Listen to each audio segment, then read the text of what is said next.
So in 1967 was the year of the big blizzard in Chicago.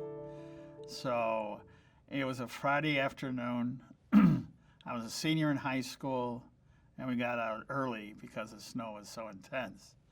So we all got out, and we all got back to the neighborhood, and we just knew this was going to be a long deal, and we were just thrilled to death. You know, kids that were out playing, and there was 2.5 feet of snow, and everybody thought, oh, this is going to be great. Well, Dad got home that night at 8 o'clock, and he said, we need some help. These drivers cannot pull the hoses through this kind of snow, so we need 2 people on a truck. So he said, call some of your friends and see if they want to work. So I was lucky enough that I had 3 of my friends come in, and they were all assigned to a truck. And you'd go out, and wherever Dad would have to call ahead and tell the customer, the alley's got to be clear. If we can't get down the alley, we can't deliver the oil. So you can imagine 2.5, 3 feet of snow in an alley and trying to get the neighbors out to clear the alley.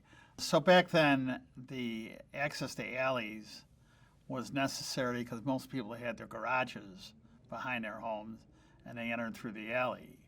So that made it a little bit easier to try to get people to shovel the alley to have access to these different homes.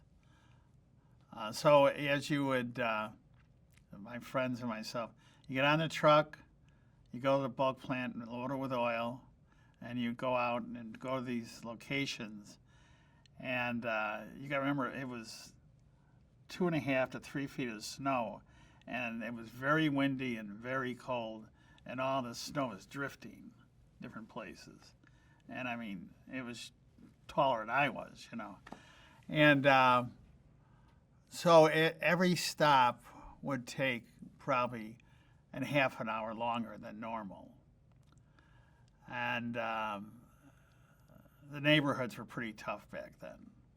So you had to have protection because the oil truck drivers were collecting cash. There were no credit cards. Most people didn't have credit. So he'd come and deliver oil and say it's $120. Well, they'd pay in cash. So at any time, the driver could have a couple $1,000 on him. And the thugs in the neighborhood knew that. So most of the drivers would carry a handgun. And then I was taught that you always when you take the oil hose, you'd go and you hook it up to the pipe going in a building. And then you'd energize the oil and turn the pump on. So as a safety factor, we would energize it before we pulled the hose, because you can go into these hallways, there might be 6 or 8 guys waiting for you. If you pulled up there and had a cigarette lighter and an energized hose, they were gone. They'd leave right away. But that was the atmosphere back then. It was scary, and it was very sad.